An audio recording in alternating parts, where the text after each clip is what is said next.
We talk about living this life on your terms, fulfilling your business dreams, moving abroad, founding your own companies, and the daily struggle this brings with it. But also why it's all worth it, and why this life is going to be your dream life. Welcome to Maria Unleashed. Enjoy the episode. Hi guys, Maria here. Welcome to this week's episode. So I want to talk a little bit about moving abroad. And we do have to really take a few things into consideration. First of all, do you want to move there just, for personal pleasure? Or do you actually want to also start a business abroad? So these are two different aspects you really need to consider. But in this episode, I just want to talk about the basics. So it doesn't really matter whether you want to start a family. No, you can start a family there as well. No, but if you want to start a business there or not, it doesn't really matter. And it doesn't really matter right now whether it's a EU country or whether it's South Africa or, Australia. Because yes, every country has very strict rule sets, and very unique, I don't want to call it collaborations. I don't know what you call that, but you have these trades between the governments, right? And it depends what passport you're holding and how the relationship is between each country and what's going on. So yes, there are details that vary a lot. Also, if you look at what do you need to bring to the table, in order to come and get a certain visa. So you always have to prove that you have enough income, and that money also varies a lot in different countries. But the general thing is really tick a few boxes. So for me, I have 6-7 boxes I really look at and I tick, and I want to talk about that right now. And I really hope it helps you to just get an idea of what it's like and what you should definitely consider before you move abroad. So this can really save you a lot of time and nerve and drama, in the long run. All right, let's jump right into it. So for me, I always start with doing my research. Very important. I know it sounds very boring and you're like, oh, I know, but it is important, hey? There are so many online articles, and just make sure you read the up-to-date ones. So it doesn't matter what your neighbor said, who, went to that country 20 years ago. It doesn't matter. He can tell you your story, but, don't really rely on that experience because it's probably outdated. So that is what I experience, especially now after COVID. So many things have changed, and it's crazy really. What was the truth 5 years ago is not valid anymore. So it really is important that you, if you can, make sure you have articles up to date, ask locals, ask other expats. And that's very important actually. So the local side, I find it always very important and helpful to get the insight of what's going on, and but it is important that if you because obviously when you're listening to this, you probably don't have a passport, because if you do have a passport, this enables you to just go and set up everything you want, a business, a bank account. It's not a problem for you at all. But if you don't have a passport, that's when you really have to be smart about it. Basically it's very important to talk to expats and other people who've gone through the exact process you are going through right now. Because again, when people ask me, hey Maria, how can I apply for this and that in Germany, and what do I need to do? And honestly, I can't help you with that because I'm born in Germany. So, I have that passport and all my numbers, just from the day I was born. So I don't really know what's going on with the officials in Germany and the process people have to go through in order to come to Germany. I don't know.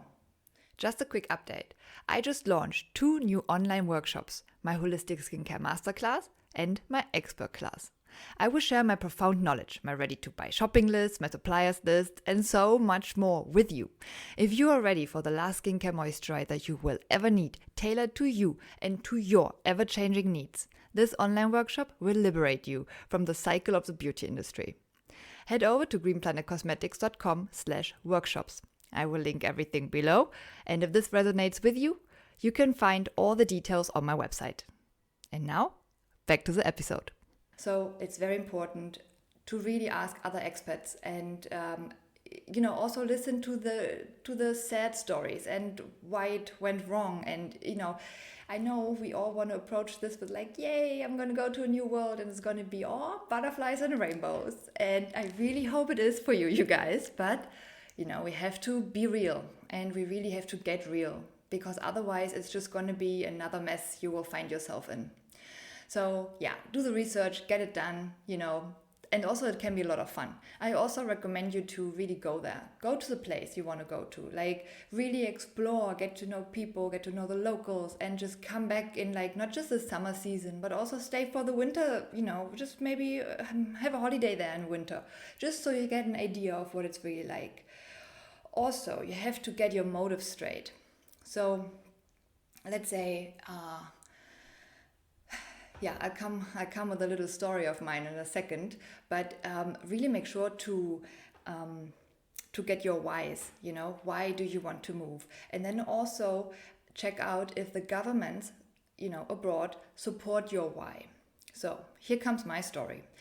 It happened pretty recently, just like a couple of years ago, and it was in Mallorca.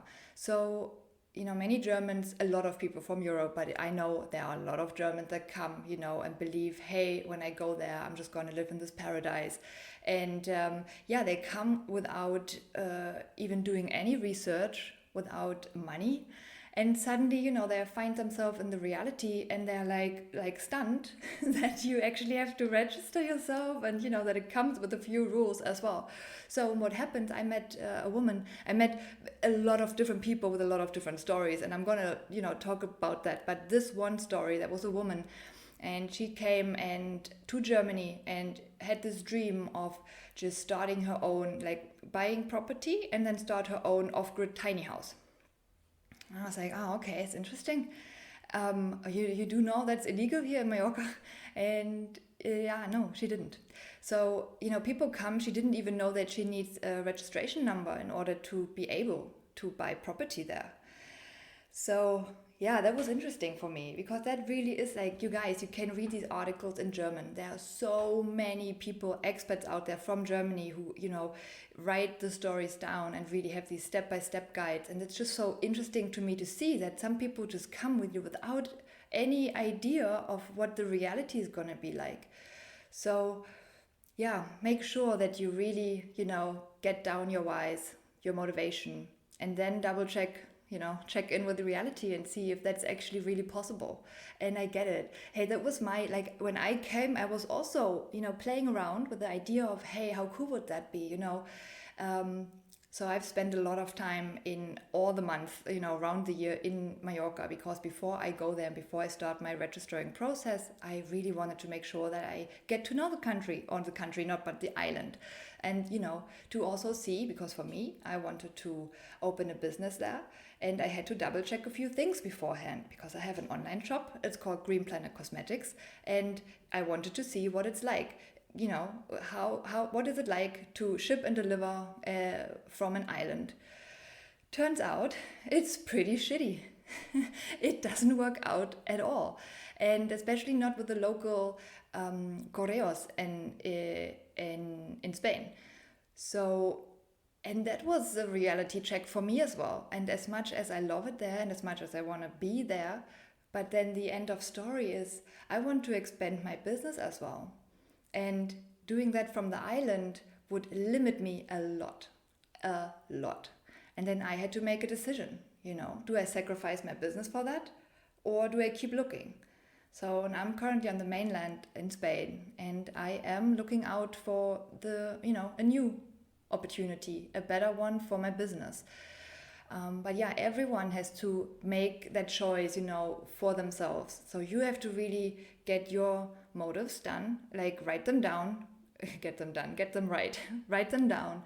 And then, just really, even if you do a pro and cons list, it doesn't really matter, but you really think about why do you want to go there? Because the reality is probably a whole lot different from your dream scenario. So just, I don't want to spoil it. I don't want to, badmouth it or anything. No, but it's just from my experience, I do know that most people, I mean, and I dream big too, hey? I'm reaching for the stars, but I always check in with reality. And then, as much as it hurts, I also have to then admit to myself that this place is still not the right place for me and my business, So, yeah, there are a lot of hard decisions to make, but I that is a promise I made to myself, that I do not want to settle for less than I'm capable. And I am capable of running, and expanding my lifestyle brand, Green Planet Cosmetics. And I cannot wait to do so, and even if that means that for now I have to slow down on my online shop and rather focus on one-on-one sessions with people and giving masterclasses in online shops, at some point I know I'm going to have my property with my solar running studio, and that is my dream. So I really hope at some point I can actually, fulfill it in the way I'm, imagining it. But who knows, probably it's going to be even crazier. That's usually what happens in life. It's usually crazier and better than you thought it's going to be, if you go with it, eh? So let's talk number 3. So really make sure to also look at the legal side before you decide to move. And that again, even if you don't want to plan, if you don't want to start your a business, a company or what, still make sure you talk to a lawyer or to an accountant beforehand. And really, this is the part where you want to invest money. Really, because it saves you a lot of nerve and a lot of tears and a lot of money in the long run. Because if you fuck that one up, it can be very expensive. So, just to give you an idea what I mean. So if you spend more than 180 days in a different country, at least that's what I know from Germany now. So if you spend 180 or more than 180 days in a different country, you most likely have to pay you most likely have to pay a double taxation, which is very annoying, and stuff like that. So you want to make sure that you really, read into this. It depends on your motives. It depends on, is it just a, holiday 3 months a year? Then you don't have to worry about it. If you do plan on living there full time, that's also not a problem. But if you still kind of commute between the old and the new country, it can become a problem. So I'm just saying, it depends on your motives. Make sure to really talk to a professional about it, and invest some money in it. If you have the choice, really, invest into a good legal advice. All right. Once that's all cleared up, once you've done your research, you talk to people, you've done and covered all the legal aspects, it's time to talk about the registration number. So it's called different things in different countries. In Mallorca, it's called NIE. In London, it was called NIN. I don't even know what it's called in Germany, to be honest. I don't know. And so that is the number you get. That's basically your registration number as a foreigner. So you will have that number forever. So you register once, and then this is your number. Without this number, you cannot open a bank account, you cannot buy property, you cannot rent a flat, you cannot buy a car. So if you were planning on doing all of these, then you have to make sure to get this number in before. Also, that's just a personal tip, and it depends on the country, but I have noticed that, especially here in Spain, when people say it's going to take 2 weeks, and funny enough, it's always going to take 2 weeks, but the reality of things is it's going to take more like 2 months, and sometimes even longer. Just a heads up. So if you can, maybe try and apply while you are still in the country. There are also many services you can book. So that's what I did as well, because I had to go back to Germany, sort out a few things with my business as well and the personal stuff. And I just paid someone to take care of this, to deal with the legal situation over in Mallorca while I was still in Germany. And then when I returned, I could pick up my number and I could get started immediately. Make your life easier. And that is a good one for work smarter, not harder. Because again, they always say it's 2 weeks, but in the end, it can take longer. And again, you can't even apply for a job or anything without this number. So, either you have a good time buffer, so, give yourself a few months to settle in. But if you don't have that, or if you don't have sufficient money to really sustain yourself for a long time, yeah, definitely make sure to get these numbers straight away so you can get started, Next one would be a bank account. So you will need a local bank account to pay your rent. Let's say, utility bills and Wi-Fi and a phone contract and all of these, they always run via a local bank account. So sometimes you can get lucky and you find people who also, deduct it from a German account or from whatever European account. But in most cases, they do require a local bank account. And opening a local bank account can be a pain in the ass, in my experience at least. So this is not easy at all, and it can be really like, oh my gosh, if you heard me speak about that before or on YouTube, it's literally, just to give you a quick example. So it goes like, hi, I would like to open a bank account. You present your passport and then also make sure to read up front what they require you to bring. Usually it's bank statements from your country, it's a passport, and then the registration number from the new country. And then this whole situation starts, which it goes like this. Hi, I would like to open a bank account. And then the other person in the bank says, yeah, cool. Can I see a proof of address, like a utility bill? Well, no, I don't have a utility bill yet because I don't have a bank account. And that is why I want to open a bank account to have a proof of address. Oh, okay. Do you have another address? No, I cannot. It's literally like that. Oh my God. So what comes first, the egg or the chicken? So yeah, that can be a bit frustrating. And honestly, my only advice is to just go back, go to different branches, go to different banks, ask them, and just go back until someone says yes.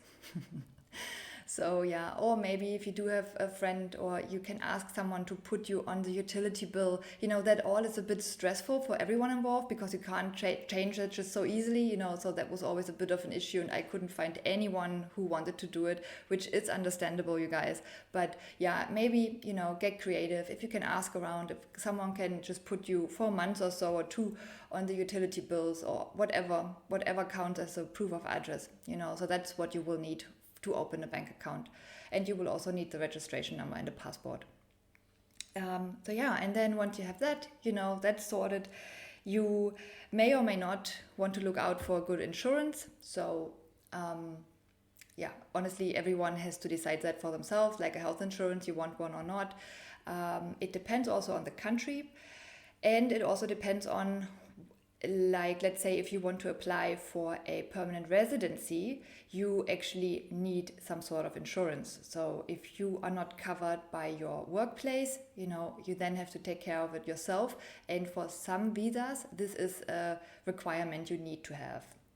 But I can totally, assure you it is easy. Like many foreign countries, like Germany is unfortunately a bit tricky with that, but every other country I've been to, very flexible, very open. They're more, it feels to me like they're actually happy there are people just take care of that, So it's like, yeah, whatever, great that you sort that out for yourself.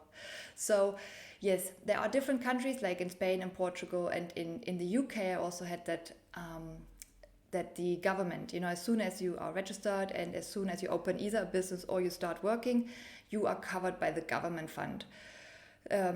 Like national, I forgot what it's called, but it's like the national health insurance, whatnot. And that's pretty basic, but also, it works pretty well, very, fine with me. So I was very happy to have that. And I don't know, I think I spent like $20 or so a month on that gets deducted. It's very, very affordable, very cheap, and it's just very hassle free. So I loved that.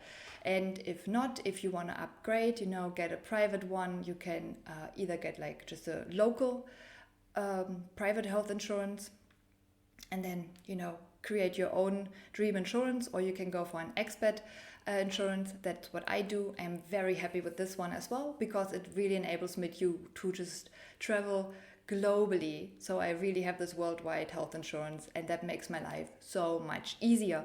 And you will not believe it, it's like a fraction of what I used to pay in Germany. And it's so much better. So I'm very happy with that. But yeah, you can be, but yeah, it depends on the country, but usually they require you to have at least a basic one if you are a foreigner, because they don't want to take care of that, so they don't want you to be their problem. But again, these days, not a problem at all. And yeah, and that is pretty much the basics. So it depends on the country, the details, the amount of money you need to bring to the table and whatnot. But in general, that is usually from Europe to South Africa what I had to go through every single time in the past 15 years. And for me, the most tricky one was always a bank account. So, but having said that, I've also come to realize that if you bring a lot of money to the table, all these, things will just neutralize itself. So if you do have enough money to throw at the issue, it's going to be a walk in the park for you, but I didn't have that. So I had to go through all these little hurdles myself, but I did. It can be annoying, just hang in there, keep going, ask for help, and just get creative. Really, like sometimes I even just waited for a different person in the bank. So someone that looked nice, and I explained my situation, and then I just went to every branch on the high street, every different bank. I did not care, and at some point I found two where I could open my personal and my business account. And from that point onward, it was just the rest is easy. Once you have that set, your number and your bank account, from that point onwards, it gets easier. So I really hope that gives you a little insight into what it's like. And I will keep you posted. But very, very exciting. And don't give up. It's going to be a bit hard and sometimes painful, and it can be annoying, but do not give up, because if this country is your dream, it's going to be worth it. All right, my darlings, I will catch up with you. I will catch up with you in the next episode. Until then, ciao.